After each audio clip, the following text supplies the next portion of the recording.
Excited মা।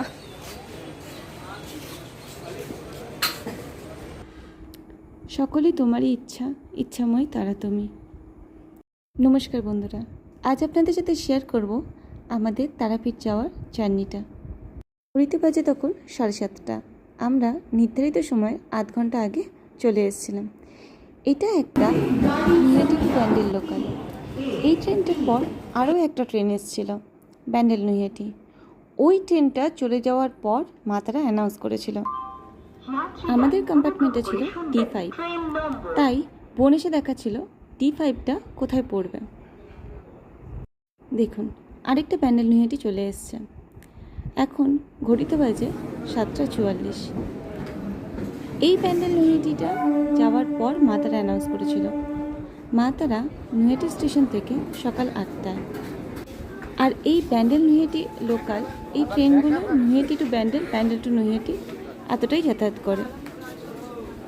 এই Bandel Naihati local বা নৈহাটি ব্যান্ডেল লোকাল নৈহাটি স্টেশনে সাধারণত 2 নম্বর প্ল্যাটফর্মে আসে। 2 নম্বর প্ল্যাটফর্ম থেকে এই ট্রেনটা অ্যাভেল করা যায়। আর মা তারাও 2 নম্বর প্ল্যাটফর্মেই আসে। তো সকাল 8টায় মা তারা জেনারেলি রোজ আসে নৈহাটি স্টেশনে। আর আমরা নৈহাটি স্টেশন থেকে মা তারা ধরেছিলাম। ঘড়িতে বাজে এখন 8:01। আর দেখুন মা তারা ঢুকে পড়েছে।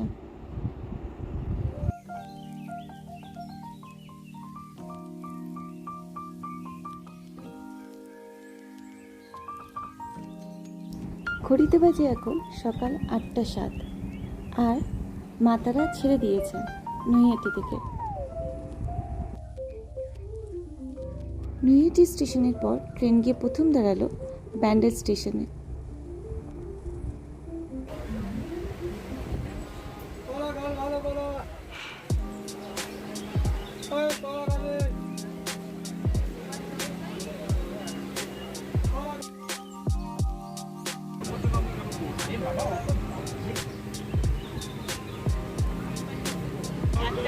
ব্যান্ডেল জংশনের পর ট্রেন গিয়ে দাঁড়িয়েছিল বর্ধমান জংশনে।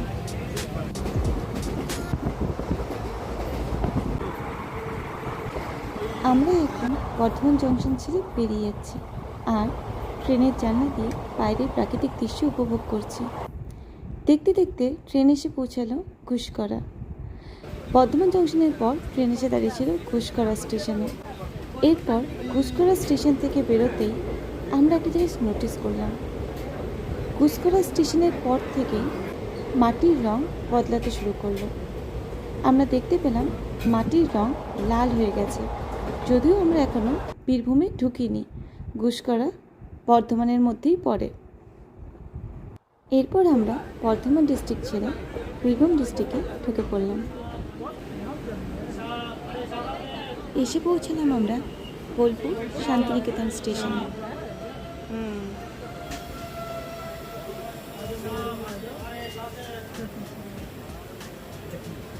বোলপুর শান্তিনিকেতন।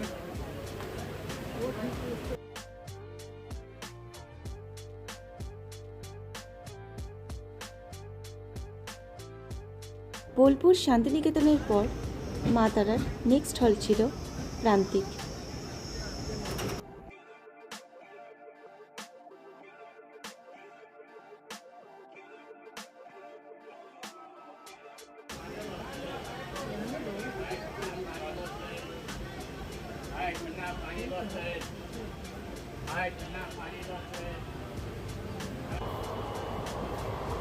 এখন আমরা প্রান্তিক স্টেশন ছেড়ে বেরিয়ে গেছি আর মা আর বাবা ট্রেনের জানলা দিয়ে সুন্দর মনোরম প্রাকৃতিক দৃশ্য উপভোগ করছে।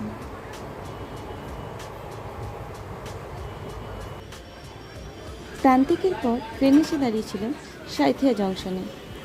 আর এরপরেই তারাপীঠ রোড স্টেশন। তারাপীঠ যাওয়ার জন্য অনেকেই এই স্টেশনেই নেমে পড়ে।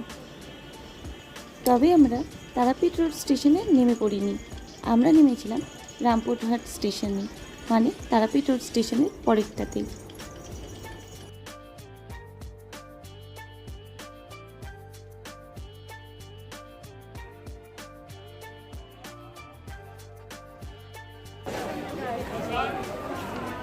পৌঁছে গেছি আমরা রামপুরহাট স্টেশনে।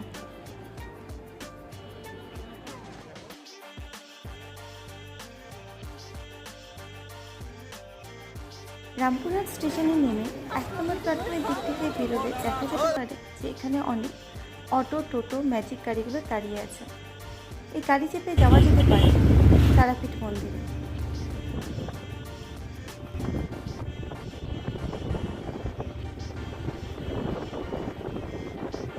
রামপুরহাট স্টেশন থেকে নেওয়া এই অটো বা গাড়িগুলো এসে দাঁড়ায় দ্বারকা নদীর ওপর তৈরি এই ব্রিজটাতে। এখান থেকে ডান দিকে টার্ন করলেই তারামা সরণি, মানে তারাপীঠ মন্দিরে যাওয়ার রাস্তা।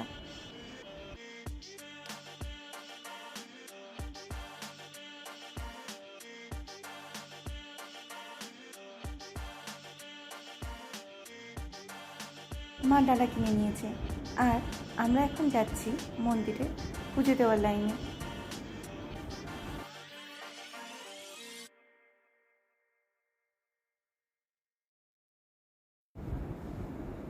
আমরা মন্দিরে এসেছিলাম দুপুরের সময়, আর এই সময় মন্দিরে পুজো দেওয়ার লাইনটা অনেক হালকা লাগছিল।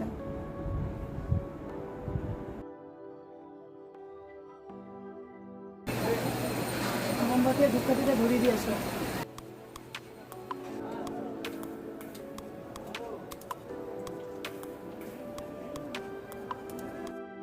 এই পুকুর জীবিতকুণ্ড নামে পরিচিত।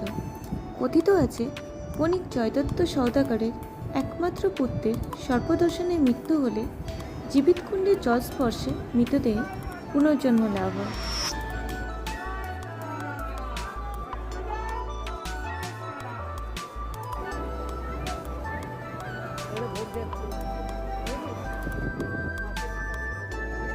আমরা যখন মন্দিরে পৌঁছেছিলাম তখন মন্দিরের লাইন অনেক হালকা ছিল, কিন্তু দুপুরের সময় মায়ের ভোগ রান্না হয়, সেই কারণে মন্দির তখন কিছুক্ষণ বন্ধ থাকে, আর সেই জন্যে ভিড় অনেক বেড়ে গিয়েছিল। এই তারাপীঠ শক্তিপীঠের মধ্যে এক পীঠ। বলা হয় এখানে সতী মায়ের তারা বা চোখ পড়েছিল।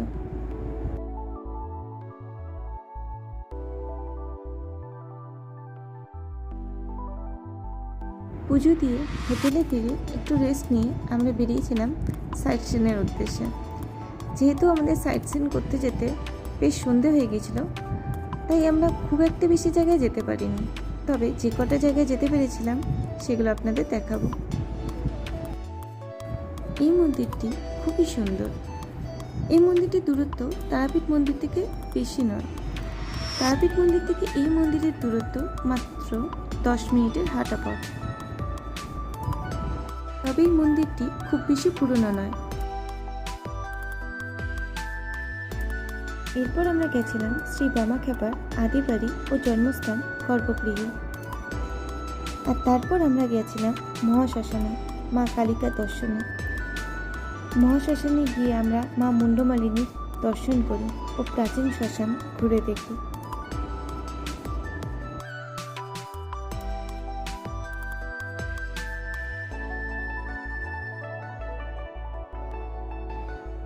তো আমরা এখন চলে এসেছি হোটেলে। আজকে আমরা এসেছি এই বীরভূমে তারাপীঠে পুজো দিতে। আজকেই আমরা এসেছি আর আজকেই পুজো দিয়েছি, মানে আমরা আগে এখানে এসে পুজো দিয়েছি, তারপর আমরা হোটেল নিয়েছি। হোটেল নিয়ে হোটেলে একটু রেস্ট করে তারপর আমরা সন্ধ্যেবেলার দিকে বেরিয়েছিলাম সাইট সিনের উদ্দেশ্যে।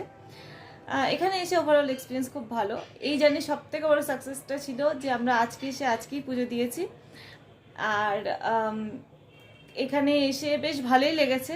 মানে এখানে এসে যখন সাইট সিন করতে গিয়েছিলাম, এখানে একটা নতুন মন্দির হচ্ছে, সেটা হচ্ছে লক্ষ্মীনারায়ণ মন্দির, যে মন্দিরটা খুবই সুন্দর। প্রায় 1 বছর আগেও হয়তো এই মন্দিরটা ছিল না, কিন্তু এই মন্দিরটা হাঁটা পথে প্রায় বলতে পারেন।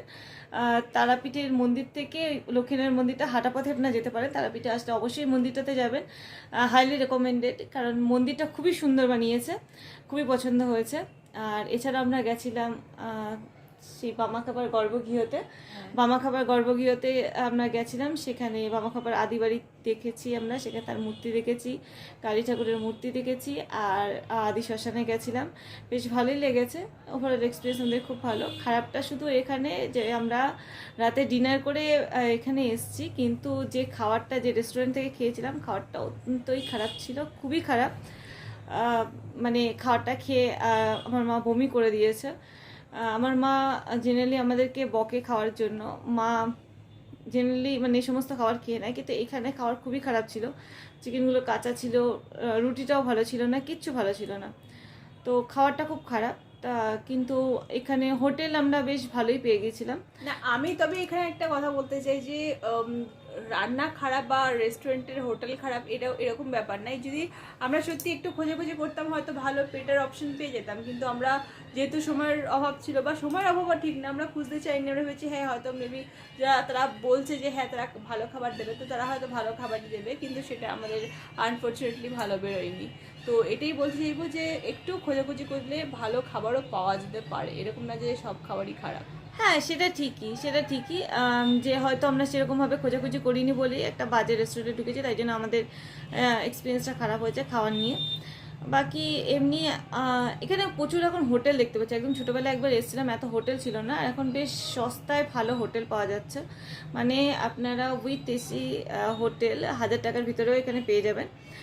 হোটেলগুলো বেশ ভালো, হোটেল রুমগুলো বেশ ভালো, অ্যাফোর্ডেবল প্রাইসে আপনারা ভালো হোটেল রুম পেয়ে যাবেন এখানে।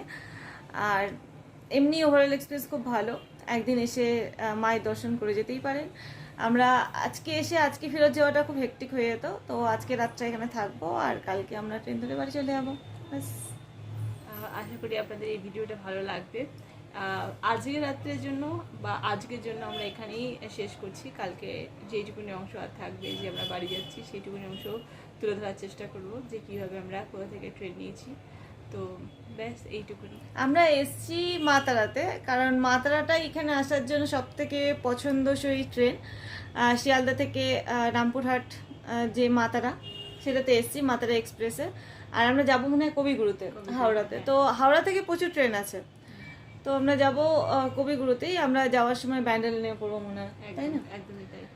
এবং সেখান থেকেও আমাদের যেতে সুবিধাই হবে, কারণ ব্যান্ডেল থেকে নৈহাটি তো প্রচুর ট্রেন রয়েছে। হ্যাঁ, আর সেখান থেকে আমরা আমার বাড়ি চলে যাবো।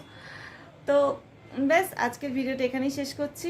ভালো লাগলে অবশ্যই একটা লাইক করবেন, শেয়ার করবেন, আর কমেন্ট করে জানাবেন আপনাদের কেমন লাগলো ভিডিওটা। তো এখানেই শেষ, টাটা, বাই। এবার বাড়ি যাওয়ার পালা। এই ম্যাজিক গাড়িতে করেই আমরা তারাপীঠ আসতাম বর্ধমানে, আর মনে মনে ভাবতাম একদিন মাতারা ধরে যাব রামপুরহাট স্টেশন তারামায়ের দর্শনে। আজ সেই তারামায়ের দর্শন করে বাড়ি ফিরছি। একটা অদ্ভুত ভালো লাগা অনুভূতি কাজ করছে।